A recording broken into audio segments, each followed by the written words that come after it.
Hey guys, my guest tonight, Linda Lou Long, is going to be talking about the Tuskegee Strangler. See you in about 5 minutes.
Grab your popcorn and snacks.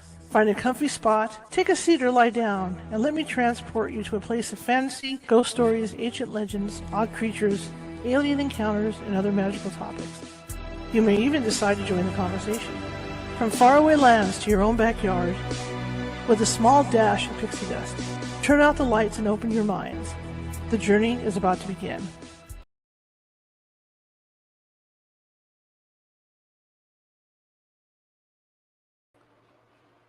Good evening, everybody. How's everybody doing tonight? I hope you said well. At least it's not as hot as it could be. Welcome. My name is Charlotte. I'm going to be your California Haunts Radio. My name is Charlotte. I'm going to be your host for the next hour. I'm also the owner of the California Haunts Paranormal Investigation Team based out of Sacramento, California. We are 45 strong up and down the state, which means if you think you might have a paranormal problem, we can get to you. We may not be able to do it right away, but we'll definitely get somebody in touch with you. And you know why? That's because, when a lot of people think of California, you all think like Hawaii, beaches and sand and fun in the sun, surfing. Well, it's like that. Our West Coast is like that. I admit it. I used to go out there myself, hang out in Santa Cruz every summer. I was a frequent flyer in Santa Cruz. But there's also other areas, like where I live, not quite the Central Valley, I'm up more in NorCal. That's all I can tell you. I'm like in a very, very populated area, but outside of where I live, you got Central Cal, where there's a lot of farm country. You go up north of where I live, and there's more farm country. Then you get to the mountain country. You got the Sierra Nevadas, which is a ways away from me. And you've got high desert. You've got low desert. You've got all kinds of stuff. So that's why, even though we have 45 people, spread across the state, it still may take us time to get to you. But don't despair, because we will get to you. And that's because I do have mediums on staff who can call you and talk to you about what may or may not be going on in your home or business. And in most cases than not, excuse me, I just had dinner. In more cases than not, they can calm the stuff that's going on down until we can get out there. So that's how we operate. If you're looking for us, you can find us on Facebook under either my own personal name, or you can find us under California Haunts Radio. You can find me Instagram under Ghosty Gal, all lowercase. You can find us at Twitter under California Haunts. You can find us at TikTok under California Haunts. You can find us at Twitch under Cal Haunts.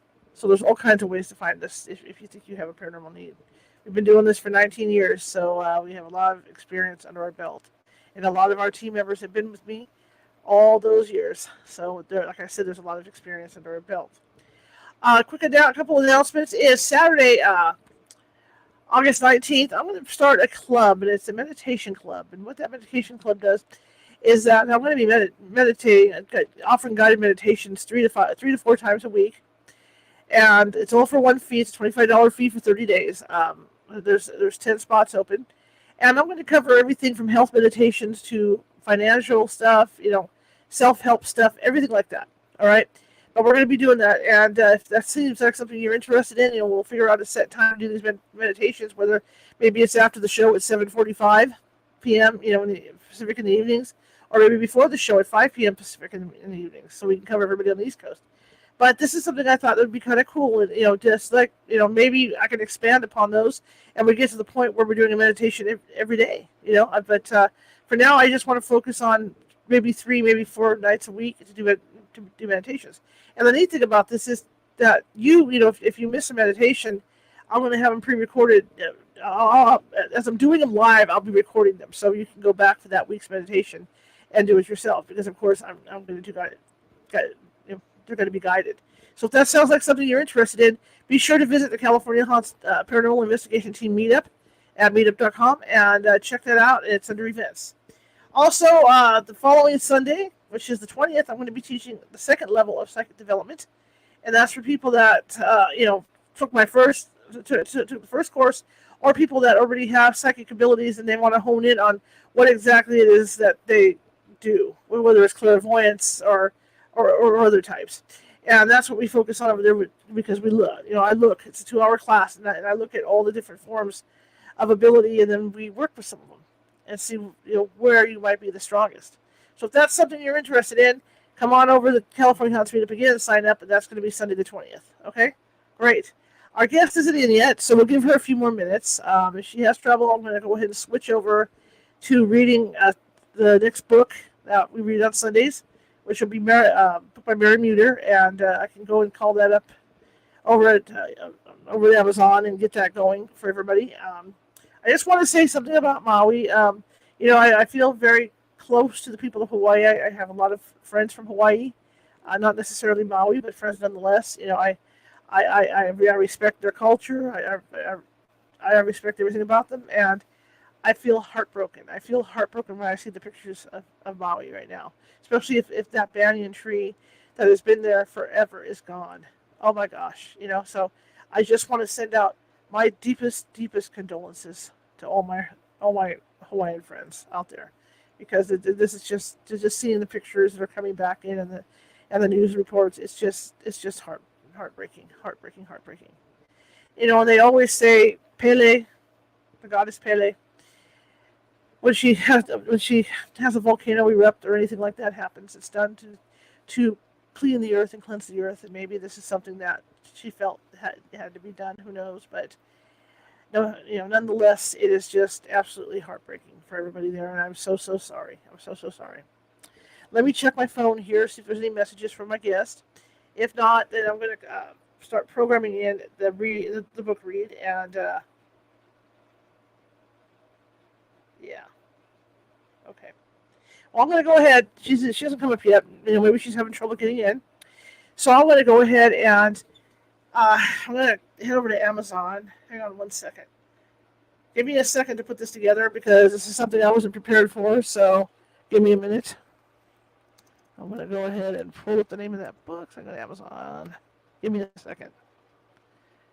I know you guys can see me do this. This is blind people try to be online here. So give me a sec.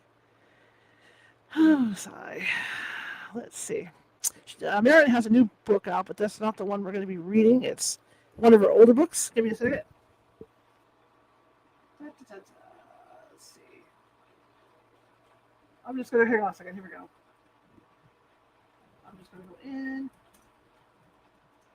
Because if the guest comes in, we could actually. Okay, it's called. Let me go in here and get it.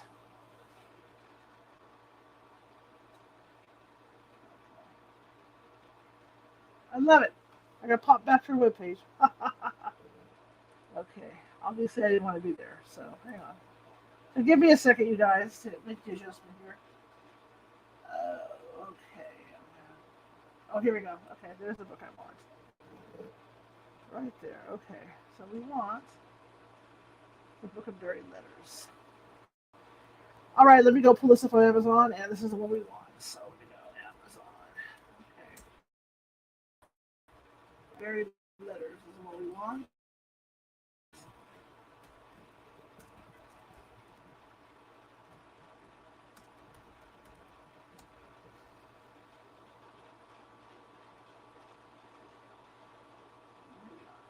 I think this is what we want.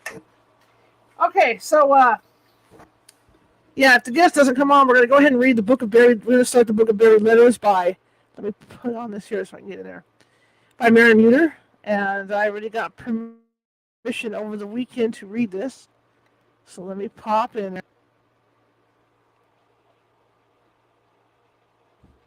Okay, why did it not come? Hang on. Let me get in here. Maybe one of those days. Okay, we need this. Let me try this again.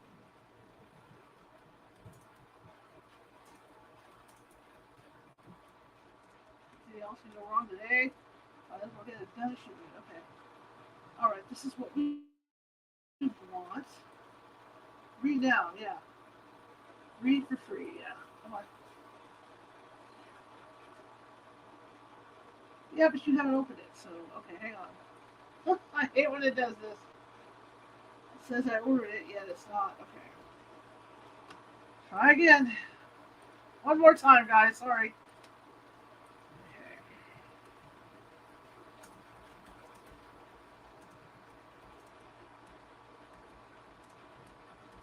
Just gonna get this up just in case. And we pop over here. There we go. I'm gonna read down. So read down one here. Okay. This is what we want. Should just let me read it, and for some reason it's not letting me read it. So I don't know what it's doing. This is not my day. come on. Are you kidding me? Give me a second. It should be letting me read it. It shouldn't be a big deal. Let me go back in. Let me double check. Okay. Yeah, let me go back in. This shouldn't be a big deal. Hang on. I hate stuff like that. I hate when stuff goes wrong like that.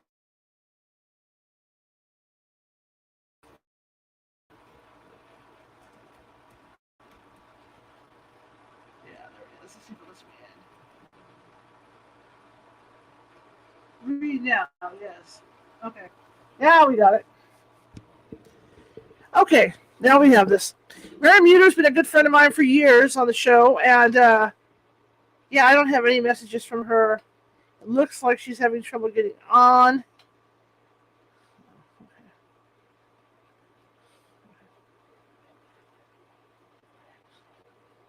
Hang on one second.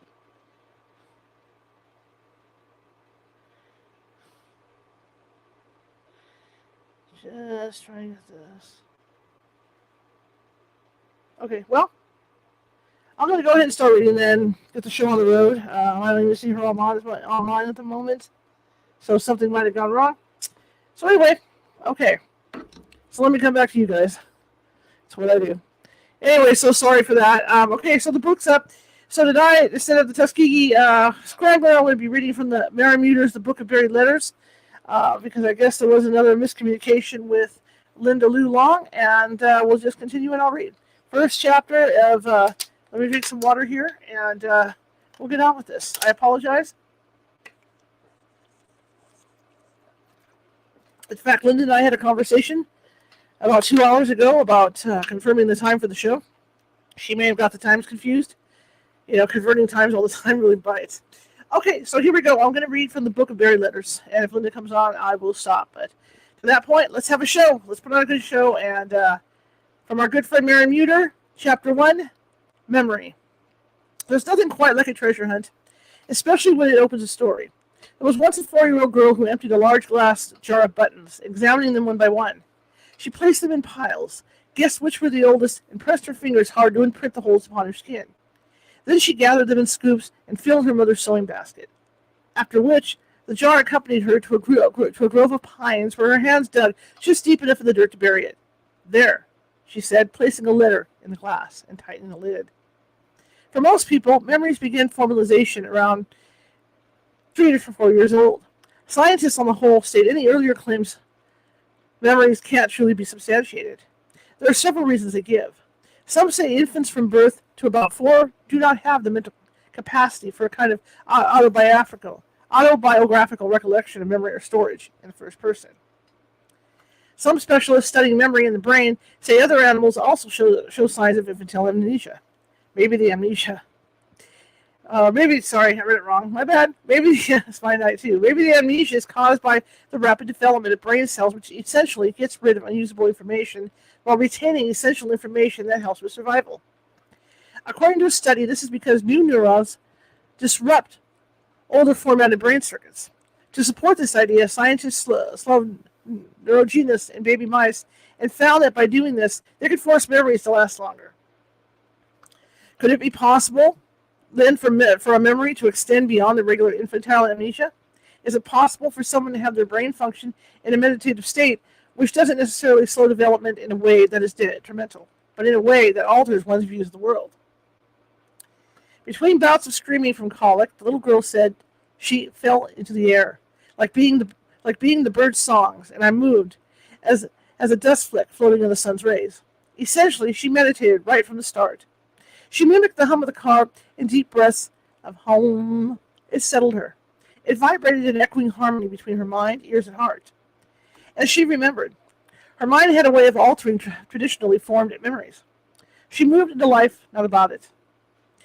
In order to not feel wind stinging her upon her skin, she says her spirit ran with it. It held under the wings of bees and the sway of the clover, and felt of the car upon the pavement. She held on to being wrapped in arms, the feel, the rubber nipples of a bottle in her mouth, searching for position. She remembered the touch of hands and what it felt like to be carried or placed down, a sense of altitude shift. She listened to the beat of her heart and the expansions and contractions of her lungs. Language wasn't needed to recall or create the memories. It was only a factor in communicating with people. I had such a hard time getting the thoughts in my mind to translate properly. So I eventually practiced talking through pen and paper. Dear flower lady. Weird colors zigzagging, my eyes closed. Okay. Dear flower lady. Weird colors zigzagging, my eyes closed. Her preschool teacher noted in a progress report from the early 70s the little girl was a quiet child, but will talk of her life before this one. Something she'd remembered from before I showed up here. When asked about states of quiet, stillness, or nature play, the little girl described it as nothing. I'm not thinking of anything, and everything comes through me. It doesn't stay in my mind.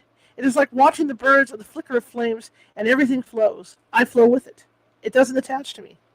I am all of it, and all of nothing at the same time. Don't check. Okay. I'm going to pop back occasionally. All right, back to the show. Meditation has impressive effects on the brain. It has been shown to help increase memory by strengthening brain stems and the hippocampus. But, more importantly, it helps dissolve the division between oneself and the world. Where the passage of time is non-existent by the assumed standards and knowledge, expands indefinable by words, like watercolor kissed by rain. Meditation blends the workings of all sectors of the mind and soul at the same time. As the little girl grew, nature's canvas painted places of fascination and worship with secret joys and knowledge. Intuitively, she became somewhat in sync with her father's feelings about organized religion. While her mother sort of pictured the family together every Sunday morning, sitting prettily in church, her father resisted the efforts. It's just superstition, he'd argue, as scenes within his heart and soul clawed against the present life, crying for mercy. A jungle closed, dark, unmoving. Men held their breath. Fear gripped the hairs of their necks. Pop. A shot rang out. All hell broke loose. An enemy tank trampled through the thickets before them. Hey, get down. He grabbed the shirt of a young boy in his platoon who had begun reciting a desperate prayer. Our Father, who art in heaven, hallowed be thy name. The missile launched, the boy evaporated. Only a scrap of fabric remained within her father's grasp. Her mother, though thoughtfully, urged that no matter what he thought, it was important for the family to have a structure and unity. But I don't have a belief, he said. Then you need to pretend you do, if only for the children. Her father's belief in religion changed dramatically while he was in Vietnam. As a young officer, he watched the men in his platoon stand beside him, one moment full of life and the next instant dead. While serving his tours, he kept a small black notebook with the names of the men in his platoon who were killed. When the tours ended, he traveled all over the country to meet each of their parents, sharing stories of their sons, hoping to heal their pain. It didn't matter to him which religion each soldier had professed to believe in, for God played no favorites. Just thinking of what he went through and all those who were hurt and killed. By abhorrent comparison, her father was lucky, wounded, but for all appearances, not maimed or crippled. His injuries, though, ran deeper than scar tissue. He suffered a delayed reaction that after several years drove him inevitably to repeatedly relive the ordeal of the Ferris wheel in his mind. His dreams were filled with screams, with cries for help, and the horrors of fighting and killing with his own hands. His frustration with organized religion grew when he watched men praying desperately for their lives to be spared. He was not about to teach his children this false hope. He would let them find their own faith through their own needs and experiences. The little girl watched the changes in her father with a sort of curiosity, and started to take notes of the tiniest, subtle changes that would occur behind his eyes. The tiny pings of his uncertainty or fear translated into behaviors that created intense moments of unrest in his life and for those around him. He did all he could to hold on to any semblance of a normal life. He grabbed tightly to everything he thought he could control, and in doing so, he began to tide with obsessive behaviors, developing domineering and manipulative personalities, and caught himself before violence took over. It was on a night when one of her father's episodes was ruling the silence of the house that she tried not to fall off the roof of their home in Portland. Her teeth clenched at a hold of her nightgown's hem. Let's see, her teeth clenched. Make sure I got it right. Her teeth clenched a hold of her nightgown's hem, which served as a makeshift sling to hold the glass jar protecting a blue envelope. This allowed her to use both hands to climb down the tree just outside her parents' bedroom window. As soon as her toes felt the cool ground, she took off through the night with the light of the harvest moon guiding her. The woods of Tryon Creek Park were just a mile down the lane. She never ventured out alone after dark before, especially into the woods where shadows prowled, helping the bandits and monsters mill about their lives. This letter was important, though, and needed to be mailed as soon as possible at the pine tree near the abandoned shack. The rain started up again, and the moss-covered stones next to the creek filled with water and offered no traction for hurried feet. She flew onto the ground, catching herself before the creek did. But the falling and skidding her knees wasn't the worst sting. It was losing the jar.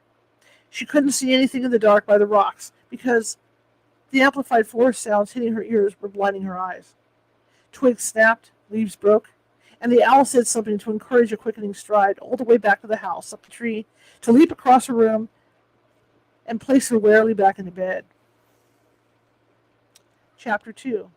The Land of Ought Not. As we continue. Once upon a time, tucked deep in the woods, there was a shack. And in addition to the fairies, trolls, bandits, and shadows that were never far away, a woman lived there. Her long hair moved as if autumn and winter danced. The curves on her body were soft, and her heart was like a daffodil against the gray spring sky. On the far edge of this forest lived a little girl, and for her it was a full-time job living alone amongst the busy lives of her family. The worlds in her mind were there long before she was brought into this one full of schedules that build boxes around what ought to be done, and to keep out the ought not. But no matter how much she tried, the ought not was never far away.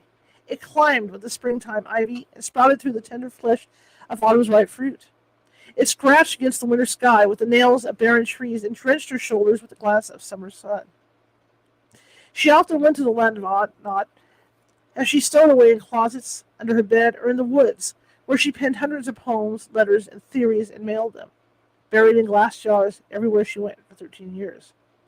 Dear Flower Lady, it feels like life is kind of like a dream, and everyone has their own parts to the dream, but that everyone is in their own dream too at the same time I'm in mine. And they are different dreams in the same place. I used to have a ghost in my room, and there is another ghost in the room over the kitchen. I know he's there. I can feel him. And there is like electric tickles on my neck and arms and in my heart when he's near. I told my mom about the ghosts. Then she told me about the people that died at our house. So I think if they are still there, and they tell me things and their memories, then you are real too. You are really real too. Age 6. By the time she was 7, world pulled her further into the land of ought not, where life felt harmonized and cycled. The outside world, the land of ought, stressed the importance of doing the things one is supposed to do, of competition both passive and aggressive, and of focusing on goals so they could grow up and work in the same manner. A you'll be happy when kind of world. Life was full of tests and tasks complete, and it always seemed people went about life as if it were a problem to solve. For example, rather than letting the leaves decay beneath the tree to feed the soil, they were raked and moved. Who rakes the forest leaves? She would ask every year. No one, was the simple reply. Then why do we have to rake our leaves? If the forest knows how to be a forest, don't our trees know how to be trees? She would ask as the combs continued their gatherings. The task complete. Dear Flower Lady, there is a reason life isn't just a line from start to finish. I figured it out because my day isn't a straight line. It doesn't end when I go to bed. I sometimes wait to the middle of the night to feel the page turn into the next day. But it doesn't flip or swish or anything. I just keep going, and then the birds start to sing, and the clouds are moving, and the sun comes up. I tried to feel if there was a giant's hand moving me like I was in his dollhouse game, but there were no fingers moving me. My favorite life this morning was seeing the dew on the grass and the spiderweb near the fence. Everyone's life around here seems the same, like school is a machine. I show up to learn the same as everyone else, but I cannot. Our questions have to be about what is being taught. That is the same at home. It's like an invisible fence on both sides of the road guiding us to the land of ought. Age 7. It's been suggested that folklore is based on some sort of truth. but that we live in a world where the mind is gradually closing, where tolerance is replaced with the ever-increasing belief in formalized doctrines and nihilism. One onset of these modern beliefs was marked by what is commonly known as the Dark Ages, where, unlike other periods in history, important records did not survive, leaving in many ways this era lost to history.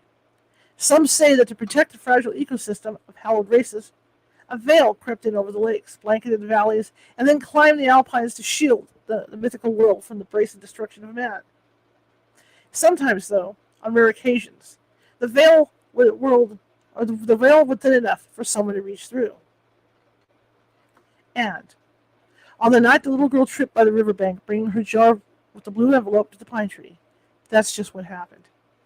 A veiled creature named Untel, I hope I said it right, Untel, U-N-T-L, Untel, who looked like a cross between a wood elf and a troll, watched her dust her hands and knees while leaning against a fallen tree by the creek. Her eyes moved to the jar that had flown toward the low bubbling rapids, and he decided to breach the veil's barrier to snatch it. He took it into the boulder tunnels that had become a place to house forgotten relics and secrecies. The tunnel floors were made from an ancient volcanic vent and lined in smooth onyx.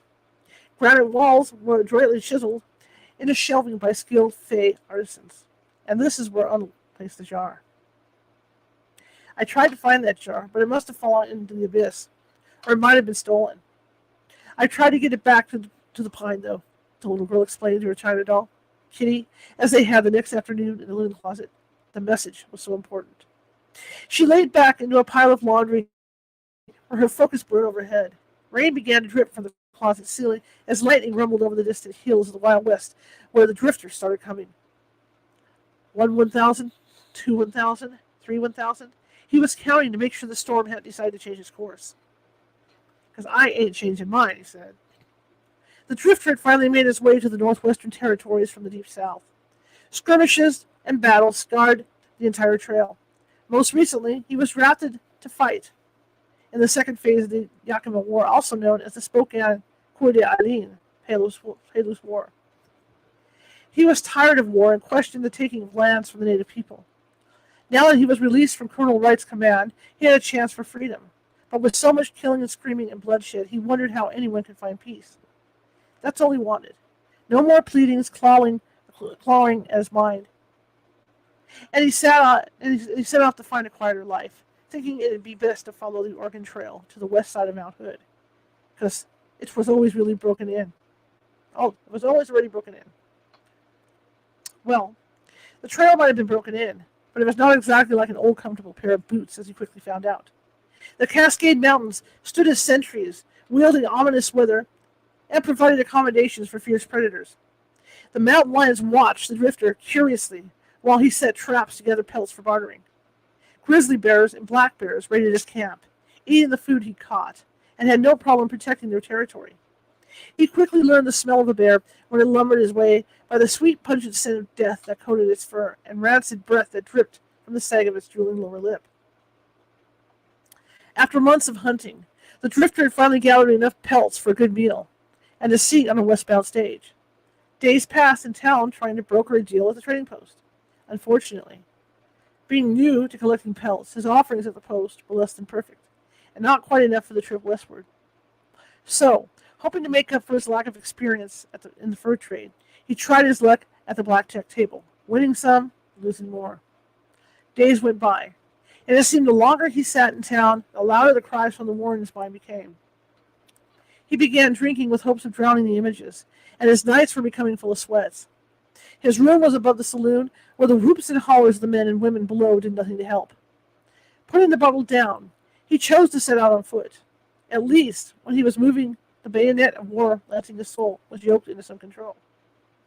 The path was arduous and long. Stage after stage passed him by, with not even one stopping to offer the smallest drop of water. "Well, that's going to change," he announced openly.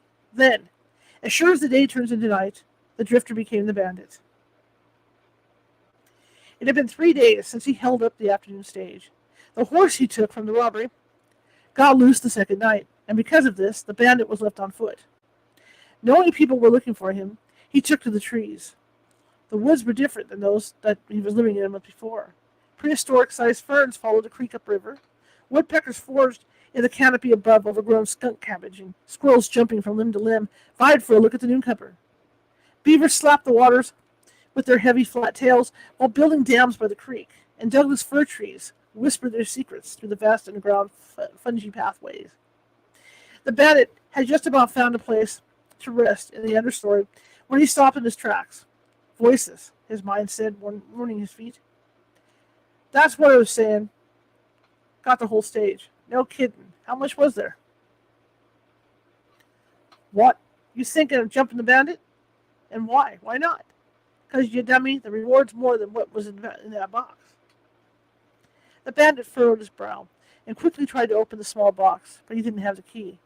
So, ever so quietly, he started to dig where he was to bury it between two lichen-covered boulders. The ground was soft.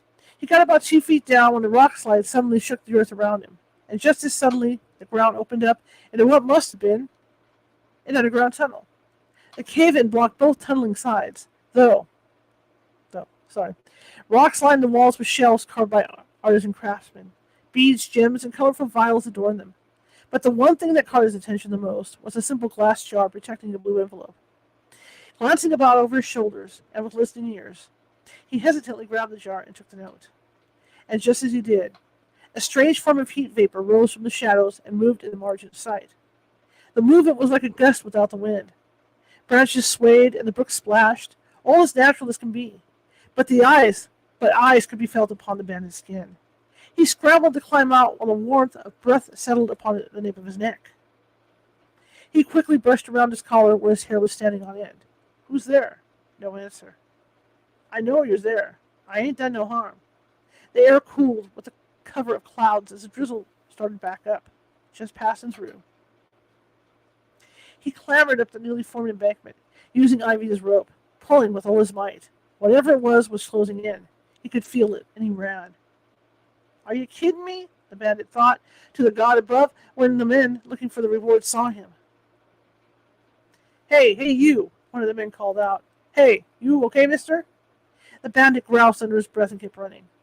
That's him, the bandit. The man tugged on his counterpart's sleeve. Mud sloshed underfoot, causing the bandit to skid over exposed rocks. He fell. And the men just about had him. That's when he threw the box from the stage to make his getaway. He ran until he couldn't run anymore. Another day of slower running and rain passed before he found the old shack and bunkered in for the night. The next morning, he was starving and had to find something to eat, so he left. Chapter 3. Fairy Tales and Magic Spells. If you guys like what you hear tonight, please be sure to hit those smiles and like buttons and all that good stuff, and that goes for you guys over here on Facebook, you guys on YouTube, and be sure to leave comments, and that'll help me with the algorithms. It'll push us up further with the algorithms and things like that to get us out to more people, because that's what we want, is to distribute and have more people listen to our shows. Okay, so help me out with that, and also if you've done so already, please be sure to subscribe on YouTube, and please be sure to follow on Facebook. And we continue Chapter 3. Fairy Tales and Magic Spells. Let me grab a drink here. Gonna have a little drink. It's water.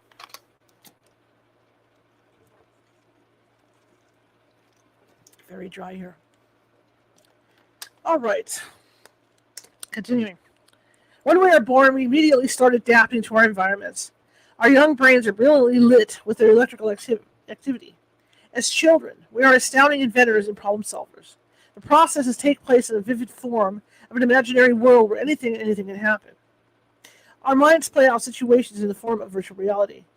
It's kind of like when you go over a conversation, you come up with a response. I should have said. With children, that thought process plays out constantly, where sometimes the I should have said shows up before the conversation is tested out in the physical world. Like the tangible world, the mind's virtual reality is not always a peaceful place, and the imagination is limitless. The little girl watched as the family she once knew began to die. As most people do when an unexpected change occurs, she looked for a trigger to the change, a time or event that could be corrected to bring back the family she once knew. As she looked back, she found the changes were already underway long before she showed up in this life. All the lives are connected. All the things that happened were setting up for now, and that means the future is already set up too. So, She attached the most recent memorable shift as being the loss of the blue envelope. Maybe, if I find it. I looked it up, Kitty. The little girl said, pointing to the definition she'd written down. At my sister's school, she takes Latin. What did it say? Kitty asked. Origin, she answered. Origin? That's a person, Kitty asked. That's a person? Kitty asked again. No, persona. That's the origin of the word person. That explains it. Her older sister's tiara found its way off the shelf to sparkle as her crown. We are all hiding and pretending to be something. The bandits are pretending. My dad is pretending. My mom, my sister, and even me. Her sister opened the front door, which hurried the tiara's return as feet slid over the bare oak floor and jumped to the soft carpeting of the hallway, taking her with them. You see, she continued, we are all pretending because we don't know who or what we are. I don't get it. I just am, Kitty said. Yes, because you don't have to be anything because you already are. You already flow in the hum. Kitty sat on the yellow canopy rungs watching her climb up. I mean, you are part of everything. You are loved like the Bahama. Oh, I'm sorry. What am I reading today? You are loved like the Brahma we read about in the National Geographic. The little girl explained. But people pretend. In the woods, she and Kitty pushed the rickety wood door of the shack open. Thick dust littered the floor, cobwebs scrawled across the ceiling, and a single shelf held dated books full of must and mold.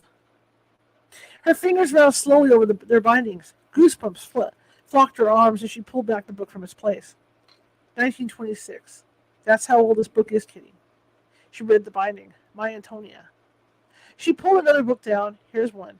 Originally published in 1892. And this edition is dated 1919. The Diary of a Nobody. She replaced the books to the shelves after wiping down the dust marks. This is the fireplace the bandit warmed up that night.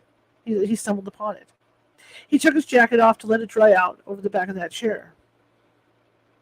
She bent, looking under the chair. No blue envelope. No blue envelope, she said, scanning the room for what seemed like the millionth time. She went to work dusting and sweeping the small space. We can light a fire here, but first we need to check the chimney. That is what my dad says we have to do before we start having fires every year. Soot fell like a blizzard from shoving a broom handle over and over again up the stone flue. Looking like a scullery maid on a bad day, the little girl made her way home and snuck upstairs to the bath. Soon the porcelain tub looked more like a coal bin, smudged in oily, sooty smears. Whoops. It took several days' worth of work tidying up to get the little shack clean and livable, to remove all reminders of the bandit. After a quick stop by the woodshed for tools, she was led by the giant ferns and banana slugs through the pines where the days awaited. She left and returned in clean clothes, thanks to Kitty's idea of storing work clothes in one of the pots at the shack.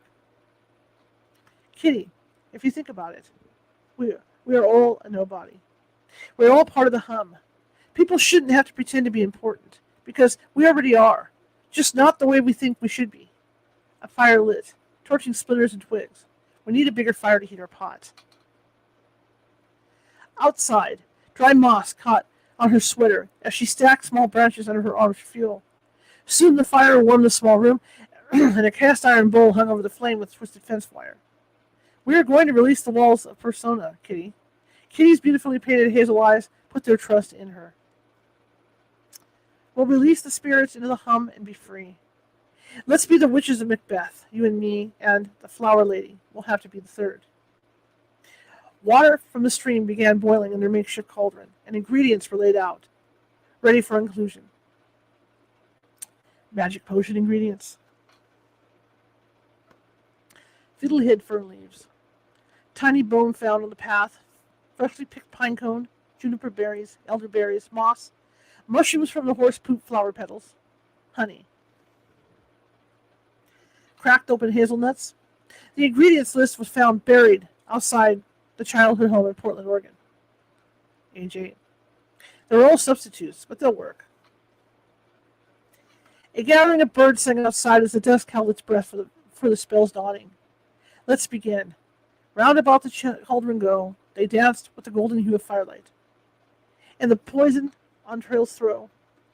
Toad, that under cold stone days and nights, has 31 sweltered venom sleeping got. Boil thou first in the charm pot. She looked over the displayed ingredients. We'll just put in these rocks instead of a frog. I don't want to boil a frog. He's too cute. The rock splashed into the rolling bubbles, releasing steam that twisted like an unhurried tornado, slow and mythological towards the ceiling. Double, double, toil and trouble. Fire burn and cauldron bubble. Fillet of a finny snake, the fiddlehead fern. In the cauldron, boil and bake. Her eyes closed to feel the steam wrap her like a cocoon with a comforting embrace. It pulled against her back, branching like the tree, feathering like wings. I've newt and toe a frog. In went the small bone and one juniper berry. Wool of bat and tongue of dog, flower petals and moss. Adder's fork and blind woman's sting, mushrooms from the horse pile and elderberry. Lizard's leg and owlet's wing, hazelnut and pine cone drenched in honey. For a charm of powerful trouble, like a hell broth boil and bubble. And she drank it, while the steam wings blackened like the raven, lifting her into the kaleidoscope of the hum. Dear flower lady. It's hard to describe what I see without vision, when my eyes are closed. I've been looking through the dictionary, but it's full of words used to describe our limited view of the world. Limited because it's based on what our eyes can see when they're open. I see colors they do not teach on the color wheels. I see colors outside of the vision of my eyes. Everything is always moving and always still. It is filled with beautiful spirits, and life is like magic. But not like magic tricks, but like fairies and science, space, and atoms. A behind-the-eyes view of life. A world unspoken. Words are limited. AJ. Chapter 4.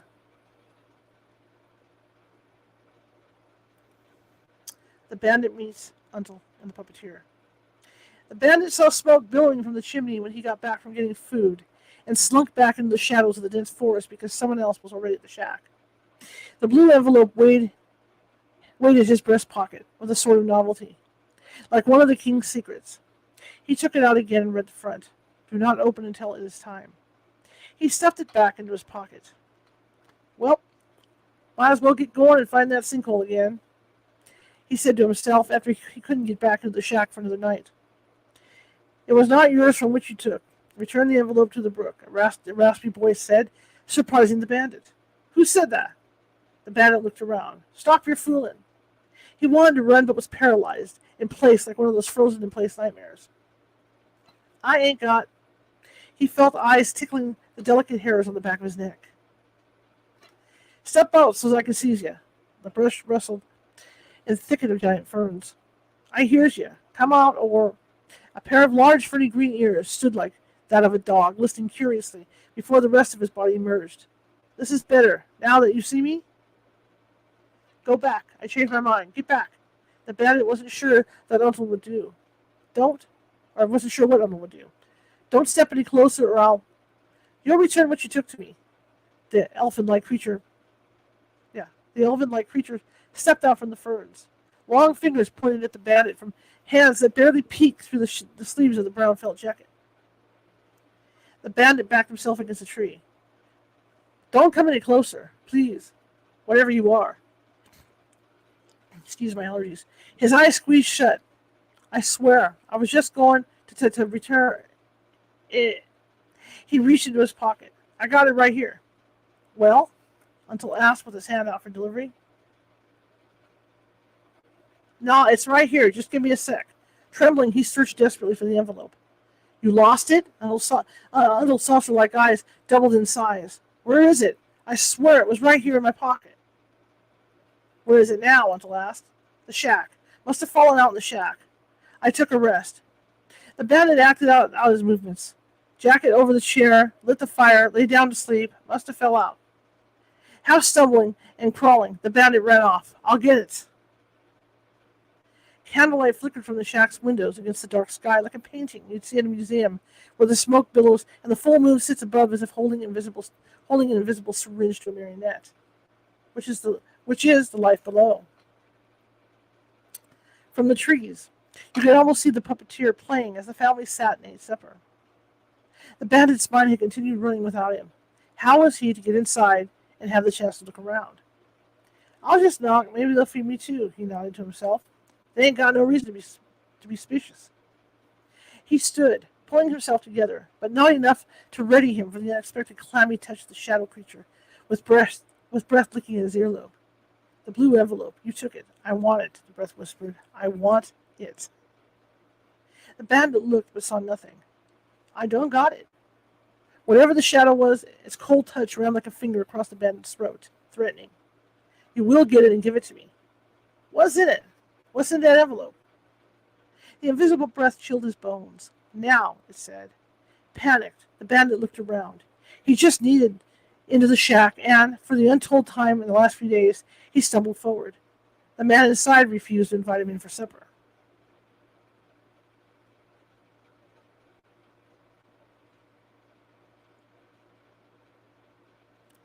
Give me a second. Okay. Word's been spreading of a bandit, and I just can't risk my family tonight, mister. It's been a long day. Maybe in the morning you can join us for breakfast.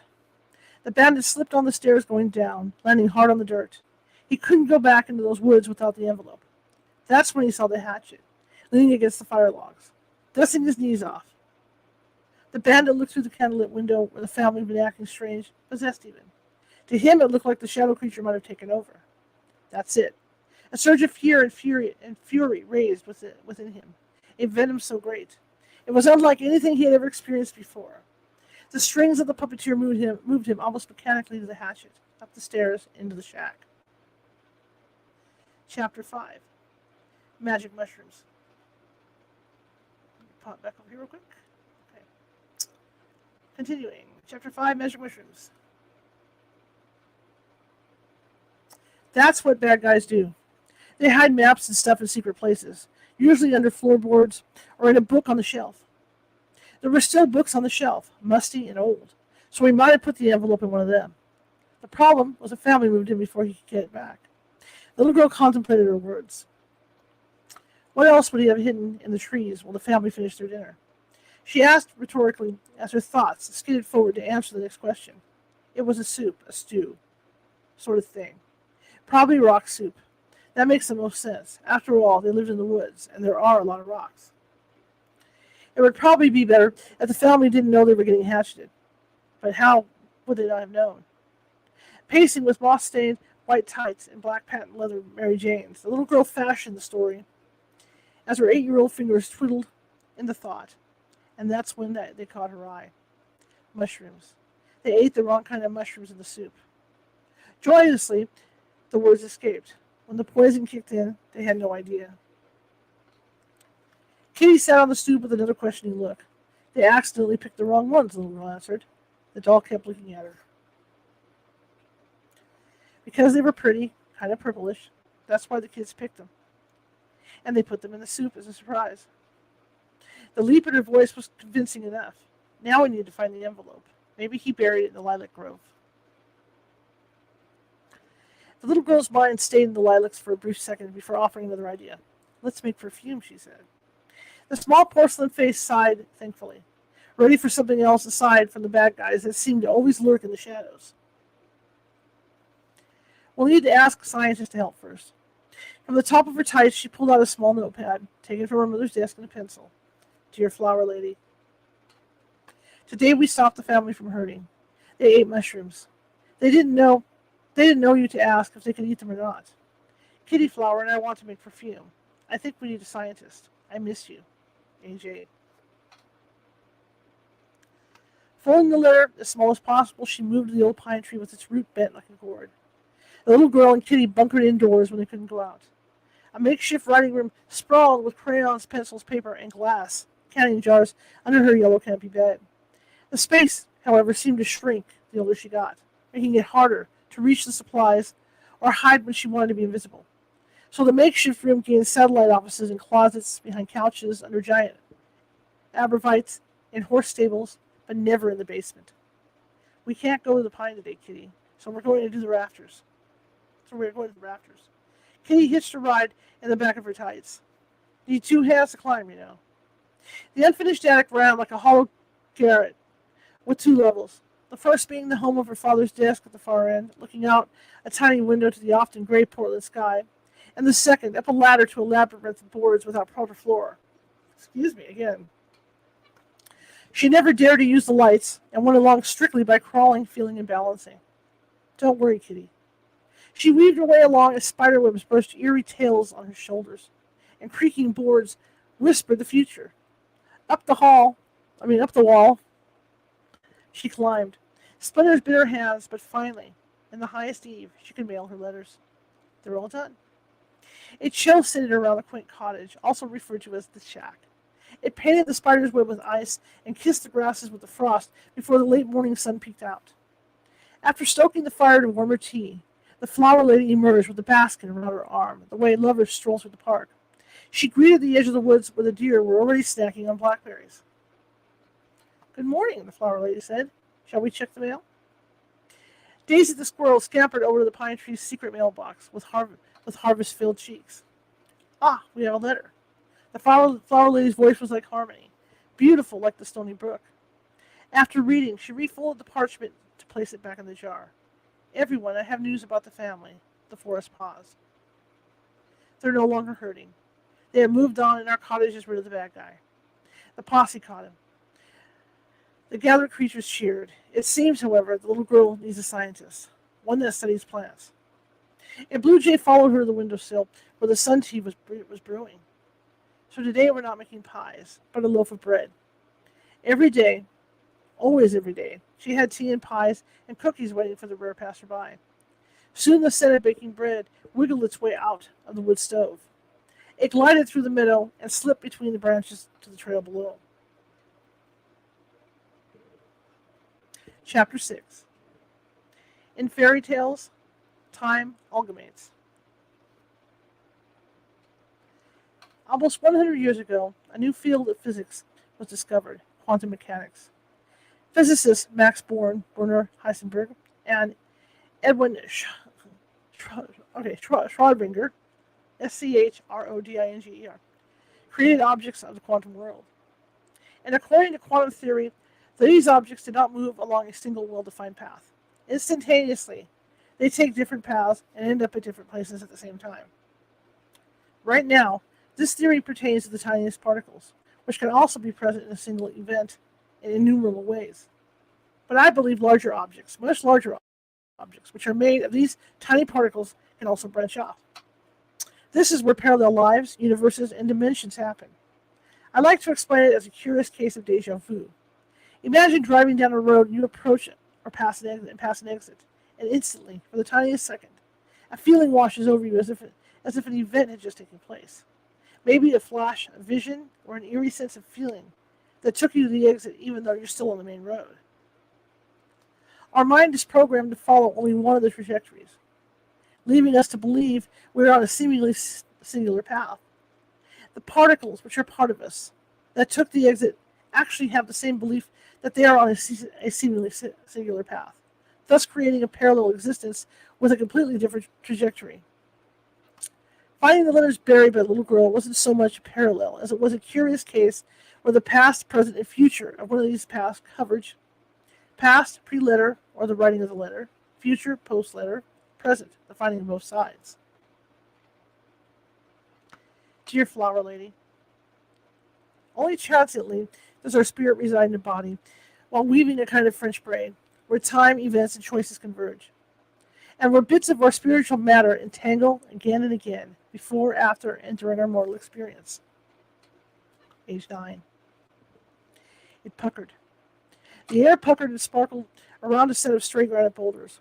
Marmots stood for a second of curiosity before scurrying home at the sight of his ungraceful entry. Brushing his knees and shoulders with the flip of his hands, he reached for a small transmitter from the pocket of his brown tweed jacket. Smashed, the man said, looking at the crumpled mess of metal, not surprised at the luck he was having of late. He was in the middle of what seemed to be nowhere, high in the mountains with granite cliffs caging the distance, and only but one possible exit several miles away. He'd forgotten his lunchbox on the other side of the teleportation hold, and his stomach was offering up quite a protest as he bent to grab some of the sorrel at his feet to choke down. Looking more like Jules Verne without the beard, the man began hiking the descent while using a branch as a gentleman's cane. The marmots came back out, watching the stranger stop every few feet to write observations and notes in a small leather-bound booklet. Usually his travels mirrored, in a way, the stories of H.G. Wells in terms of time travel. He was a scientist by trade and part of an expeditionary unit exploring the wrinkles in time and space. He had traveled so often that by the time he arrived at his present location, he'd already been losing any sense of where and when he came from. He'd learned to live in the now, in the precise moment, and to absorb and blend patience in the undulating and unpredictable pace at which his life moved. It was through a wrecked stone wall that his unexpected gateway traversed. His last recollections before stepping through the vortex were of what looked like a hidden garden in the distant end of a sun morn. And now, without the means of proper communication, he had to make the most of where he was if he were to survive. So, he set out to find his bearings. Several days took away the distance from where he started to the creek below and introduced him to a new travel companion, one that looked somewhat like an Irish wolfhound.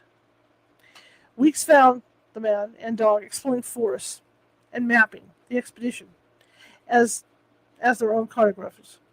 Food was limited, and the call for proper nourishment commanded the dog's paths. Leaves crunched under his paws in the dry patches and squished between his toes in the mud until the bewitching scent of baking bread stopped his methodical tracks before he took off in a run. "Dog," the man called, "where are you going?" The man, being much slower, continued to pause every few feet just to look around. "Look, dog, come back. Look at those plants." A pencil scratched over the parchment of his legs continued to do a blind version of a jog. "Hold on while I take some quick notes." His legs came to a halt after about 200 yards. Whether his stops were made in sincerity of documentation or just from exhaustion, he eventually could not follow. He could only follow. Okay, sorry. My bad. He eventually could only follow the dog by guessing. When the dog reached the edge of the forest, the breeze was gentle and the clouds tiptoed across the blue sky. Ivy framed a small college displaying warm bread in the windowsill beside a brewing sun tea. "What is it, Turkham?" the flower lady asked. "Dear flower lady." "Oh, I'm sorry about this." "What is it, Turkham?" the flower lady asked. She stood at the far edge of the meadow where her raven left its perch to scope out the shaggy dog drooling beneath the display, although he quickly altered his flight plan to the higher branches as the man appeared. "Dear flower lady, I'm glad the scientist came by. He might want to try your blackberry jam. It is my favorite." Okay, we're going to stop there, and we'll continue on Sunday with this book. Hang on, let me pop over here. Okay, we're going to stop there, and I'll be continuing the story on Sunday for our usual read, so I don't really have to introduce it. That's Season Friday. So we'll be back 6:30 p.m. Sunday Pacific to read more of Maren Muter's book. All right.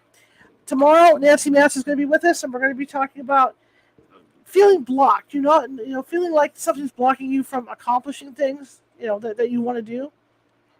And there's ways to get around that. And Nancy Matz, psychically and mentally, will show you how to do that tomorrow. Okay, so she'll be here at 6:30 p.m. Pacific.